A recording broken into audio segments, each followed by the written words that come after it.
இந்தியாவின் வளர்ச்சிக்காக தன் வாழ்க்கையை அர்ப்பணித்தவர் காமராஜர்.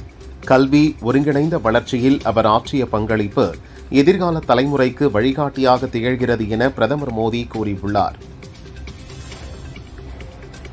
மக்கள் நலனுக்காக தன் வாழ்நாளை அர்ப்பணித்த முன்னாள் முதல்வர் காமராஜர் அடிச்சுவட்டில் நாமும் பயணித்து பலமான தமிழகத்தை உருவாக்க உறுதியேற்போம். கர்ம வீரர் காமராஜரின் புகழ் ஓங்குக என முதல்வர் விஜய் புகழாரம் சூட்டினார். கர்ம வீரர் காமராஜரின் புகழ் தமிழ்நாடு உள்ள மட்டும் நிலைத்திருக்கும் என திமுக தலைவர் ஸ்டாலின் கூறியுள்ளார். தமிழகத்தின் கல்வி, தொழில், வேளாண் வளர்ச்சிக்கு வலுவான அடித்தளம் அமைத்தவர் காமராஜர் என ஸ்டாலின் புகழாரம் சூட்டியுள்ளார்.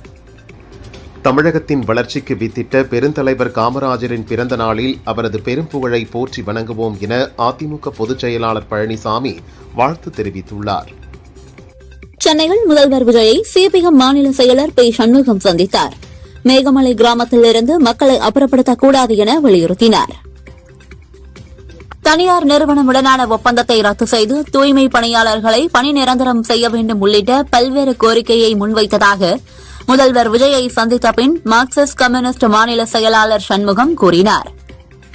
பழனிசாமியும் அவரது மகனும் தங்களது சொந்த சுயநலத்திற்காக கட்சியை பயன்படுத்தியதாலேயே அதிமுக தற்போது அழிவை நோக்கி சென்றுள்ளது. தனது தவறான அரசியல் முடிவுகளால் தான் அந்த கட்சி பாதாளத்திற்கு சென்று வீழ்ச்சியடைந்துள்ளது என்பதை இபிஎஸ் முதலில் உணர வேண்டுமென அமைச்சர் நிர்மல்குமார் கூறினார்.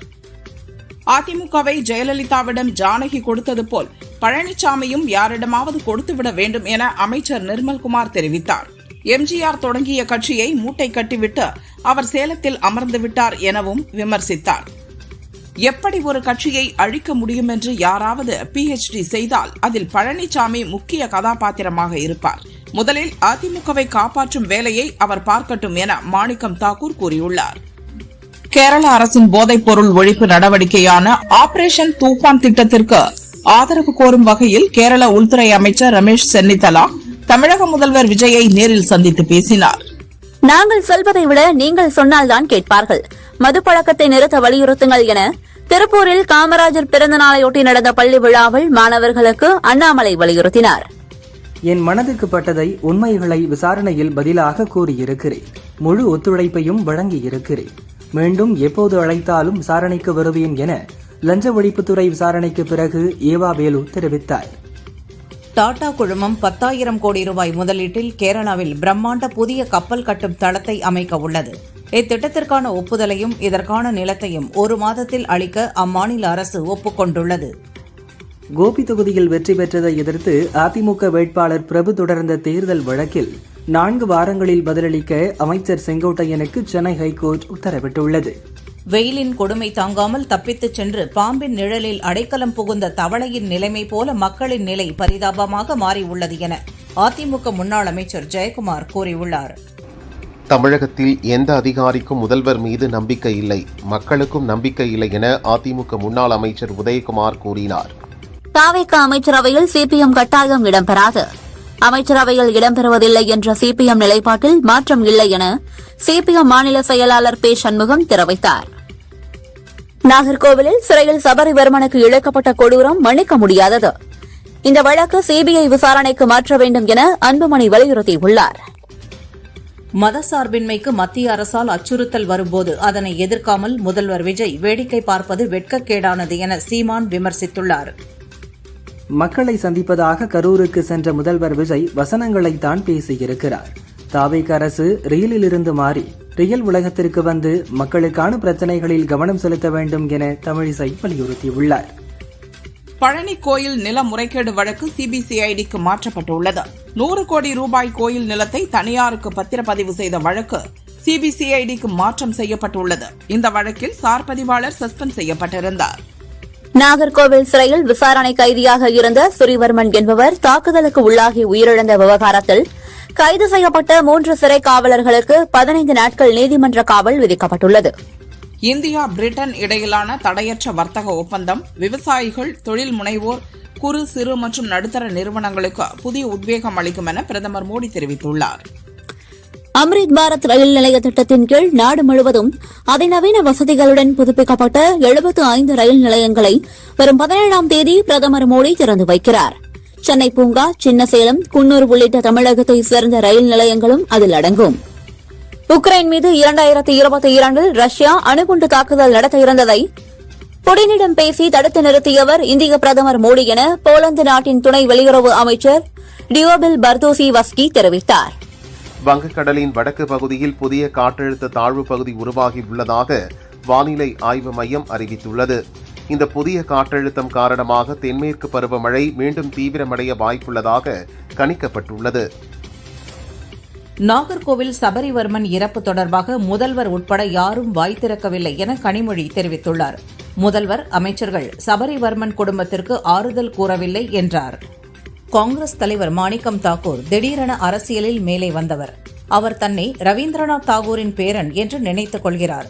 திமுக காரனிடம் விளையாடினால் விபரீதம் என்பதை அவர் புரிந்து கொள்ள வேண்டும் என திமுக விமர்சித்துள்ளது. முதல்வர் விஜயை ஒருமையில் பேசியதாக கூறி முன்னாள் அமைச்சர் செல்லூர் ராஜு மீது நடவடிக்கை எடுக்க வலியுறுத்தி தாவேக வழக்கறிஞர்கள் மதுரை போலீஸ் கமிஷனரிடம் புகார் அளித்துள்ளனர். தமிழக வளர்ச்சிக்காக உழைத்த பெருந்தலைவர் காமராஜர் புகழ் ஓங்கட்டும் என உதயநிதி தெரிவித்துள்ளார்.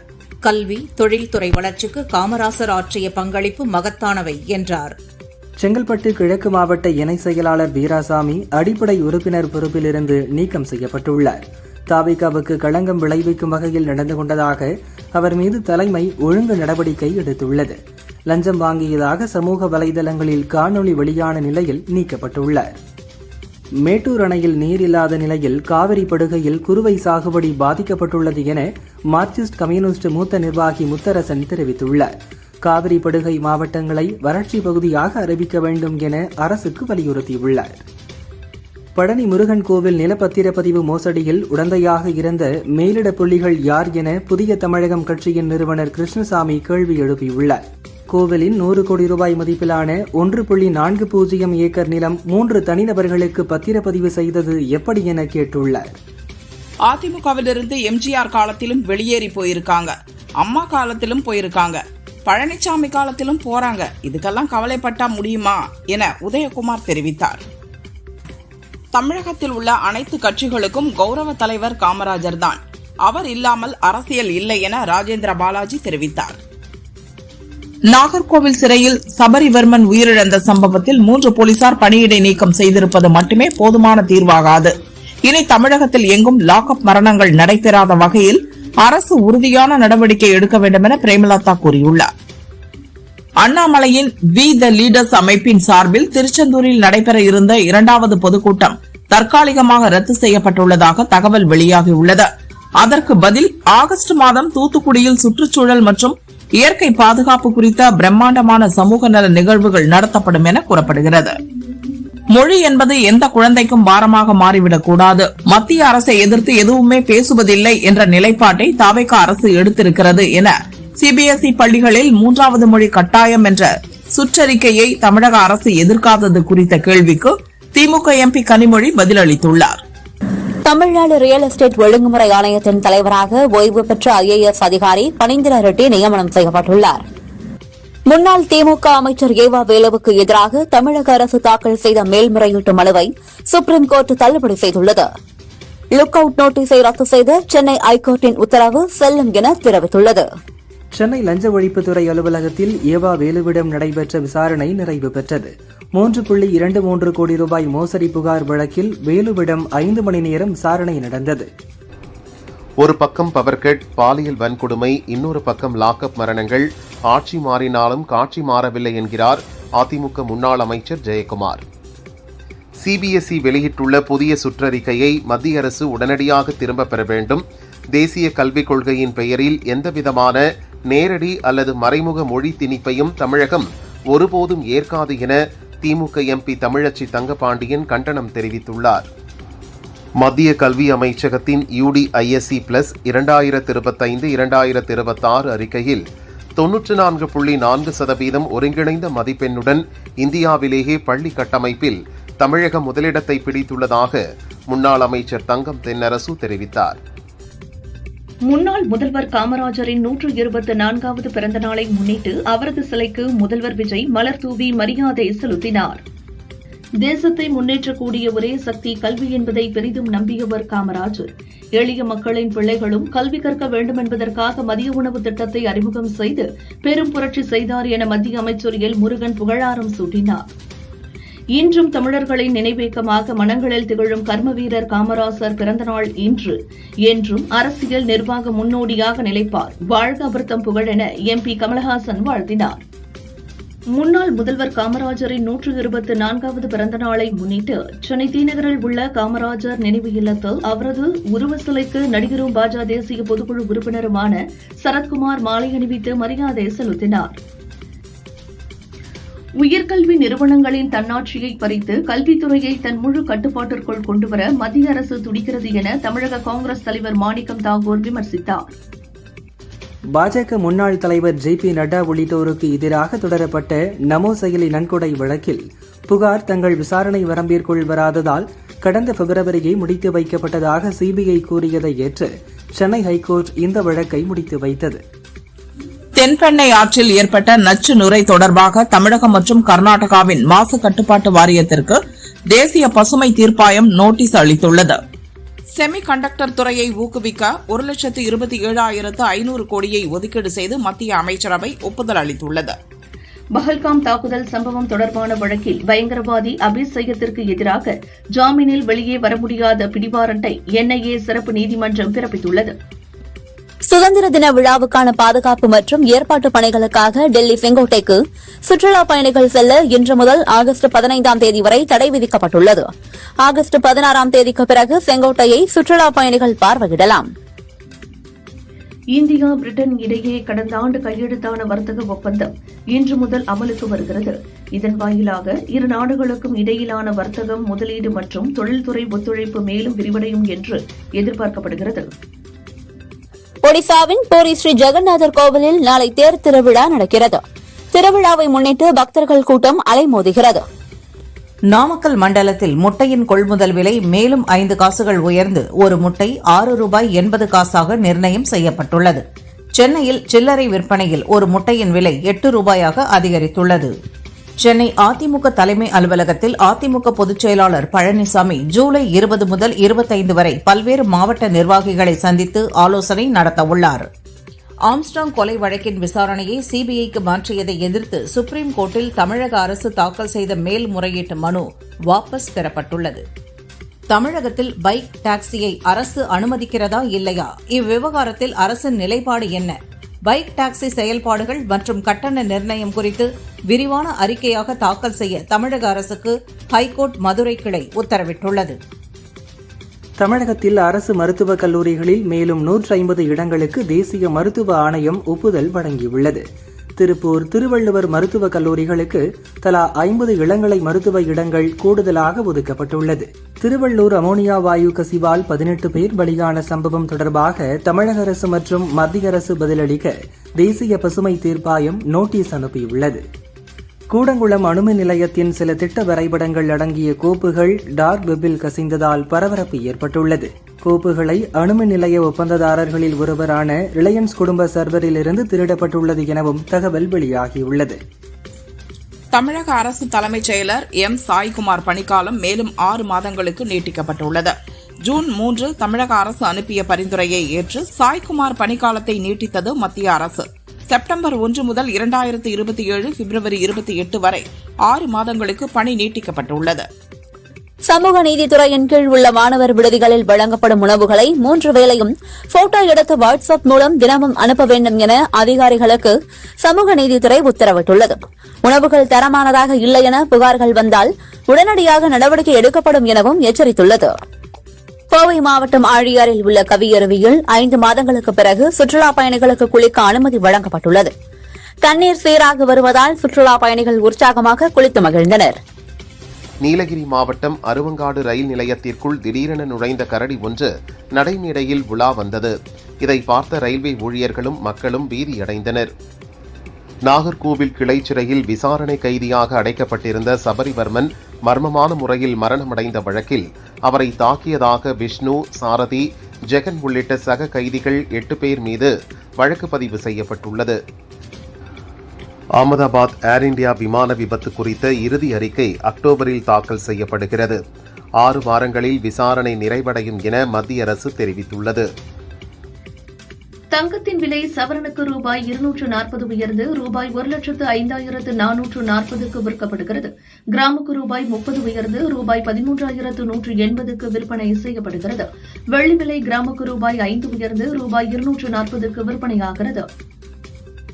சென்னையில் சொத்து வரி செலுத்துவதற்கான சிறப்பு முகாம் வரும் 31ஆம் தேதி வரை நீட்டிக்கப்பட்டுள்ளதாக மாநகராட்சி சார்பில் தெரிவிக்கப்பட்டுள்ளது. தமிழகத்தில் உள்ள அரசு அலுவலகங்களில் லஞ்ச புகார்களை கட்டுப்படுத்தவும் பொதுமக்கள் தங்களுக்கு நேரிடும் லஞ்ச கோரிக்கைகள் குறித்து எளிதாக புகார் அளிக்க 9498180936 என்ற புதிய வாட்ஸ்அப் உதவி எண் அறிமுகப்படுத்தப்பட்டுள்ளது. தமிழகத்தின் உள் மாவட்டங்கள் மற்றும் கடலோர மாவட்டங்களில் இன்றும் நாளையும் வெப்ப அலை வீசக்கூடும் என்பதால் அதிக வெப்பத்திற்கான ஆரஞ்ச் அலர்ட் எச்சரிக்கை விடுக்கப்பட்டுள்ளது. சென்னையில் கடந்த 2 ஆண்டுகளில் சாலைகளில் பொதுமக்களுக்கு இடையூறாக சுற்றித் திரிந்த 2718 மாடுகள் பிடிக்கப்பட்டு அவற்றின் உரிமையாளர்களிடம் ரூபாய் 1,24,03,000 அபராதம் வசூலிக்கப்பட்டுள்ளது. நாகர்கோவில் சிறையில் விசாரணை கைதி சபரிவர்மன் உயிரிழந்த விவகாரத்தில் வார்டன் உள்பட 3 காவலர்கள் கைது செய்யப்பட்டுள்ளனர். சென்னை புழல் சிறையில் அடைக்கப்பட்டிருந்த விசாரணை கைதி மருத்துவமனை கொண்டு செல்லும் வழியில் இறந்தார். கஞ்சா வழக்கில் கைதான 44 வயது பாலாஜி மருத்துவமனை செல்லும் வழியில் நெஞ்சுவலியில் இறந்தார். கும்மிடிப்பூண்டி அருகே அங்கன்வாடி ஆசிரியை உட்பட 3 பெண்கள் மீது வன்கொடுமை தடுப்பு சட்டம் பாய்ந்தது. பழங்குடியினரின் ஜாதி பெயரை சொல்லி தாக்கியதை தொடர்ந்து போலீசார் நடவடிக்கை எடுத்தனர். சென்னையில் கபடி வீராங்கனைக்கு பாலியல் தொந்தரவு அளித்த வழக்கில் பயிற்சியாளர் ராஜுவை போலீசார் போக்சோவில் கைது செய்தனர். சமூக வலைதளங்களில் நடிகைகள் பெயரில் நிறைய போலியான கணக்குகள் உலா வருகின்றன. நடிகை பாவனா பெயரில் போலியான ஃபேஸ்புக் கணக்கை உருவாக்கி உள்ளனர். இதுபற்றி அவரது கவனத்திற்கு வர தனக்கு இன்ஸ்டாகிராமில் மட்டுமே கணக்கு உள்ளது, ஃபேஸ்புக் உள்ளிட்ட வேறு எந்த தளத்திலும் கணக்கு கிடையாது, அவை அனைத்தும் போலியானவை, அதில் பகிரப்படும் தகவல்களை நம்ப வேண்டாம் என ரசிகர்களை எச்சரித்துள்ளார். நடிகர்கள் விவேக், மயில்சாமியுடன் இணைந்து பல படங்களில் காமெடி செய்தவர் கிளி ராமச்சந்திரன் இப்போது வாழ்க்கையை போராட்டம் என்ற படத்தின் மூலம் இயக்குனராகிறார். அவர் கூறும்போது, விவேக், மயில்சாமி இறந்தவரை எங்கள் வாழ்க்கை நன்றாக ஓடியது. அவர்கள் மறைந்த பின் பாதிக்கப்பட்டோம். நான் அரசியல் குடும்பத்திலிருந்து வந்தவன். அந்த அனுபவத்தில் இந்த படத்தை அரசியல் காமெடி கலந்து இயக்குகிறேன். பல ஆண்டுகளாக என்னுடன் இருந்த நண்பர்களும் முக்கிய வேடத்தில் செந்தில், பேரரசு, சுப்பிரமணிய சிவா ஆகியோரும் நடிக்கின்றனர் என்றார். குட் பேட் அக்லி படத்திற்கு பின் அஜித் நடிப்பில் படம் வெளியாகி ஓராண்டுக்கு மேலாகிவிட்டது. அவரது 64வது படத்தை ஆதிக் இயக்குகிறார். அஜித் அதிக சம்பளம் கேட்டதால் சரியான தயாரிப்பு நிறுவனம் அமையவில்லை. இதனால் தானே ஒரு படத்தை தயாரிக்கப் போகிறார் அஜித். அவரது மனைவி ஷாலினி தயாரிப்பு வேலைகளை கவனிக்க உள்ளார். இதற்கான பணிகள் துவங்கியுள்ளன. நடிகை ஸ்ருதிஹாசன் சென்னையில் புதிதாக அடுக்குமாடி குடியிருப்பு ஒன்றை வாங்கி குடியேறியுள்ளார். இவ்வளவு காலம் மும்பையில் வாழ்ந்தவர் இப்போது சென்னையில் வசிக்க காரணம் இருக்கிறது. அவரது தந்தை நடிகர் கமல் நடிப்பு தாண்டி ரஜினியின் தர்மன், சிவகார்த்திகேயனின் செய்யோன் உள்ளிட்ட படங்களை தயாரிக்கிறார். அனைத்துமே பெரிய பட்ஜெட் படங்கள் என்பதால் மகள் ஸ்ருதி கவனித்துக் கொள்வதும் சரியாக இருக்கும் என கமல் முடிவெடுத்துள்ளாரா. கன்னட நடிகரான சிவராஜ்குமார் தமிழில் அபிஷன் ஜீவந்துடன் ஒரு படத்திலும் ரஜினியின் ஜெயிலர் 2விலும் நடிக்கிறார். அடுத்தபடியாக கார்த்திக் ராஜு இயக்கத்தில் வெல்கம் டு வைல்டு லைஃப் என்ற படத்தில் வைல்டு லைஃப் போட்டோகிராஃபராக நடிக்கிறார். இதன் முதல் பார்வை அவரது பிறந்த நாளில் வெளியானது.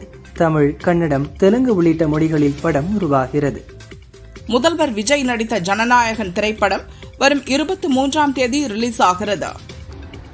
ஜனநாயகன் திரைப்படத்தின் ரிலீஸ் தேதியுடன் கூடிய புதிய ட்ரெய்லர் கட் தயாராகி வருவதாக சினிமா வட்டாரங்களில் கூறப்படுகிறது. ரிலீஸ் தேதியுடன் இந்த ட்ரெய்லரும் வெளியாகும் என்று எதிர்பார்க்கப்படுவதால் ரசிகர்கள் மத்தியில் படத்தின் மீதான எதிர்பார்ப்பு மேலும் அதிகரித்துள்ளது.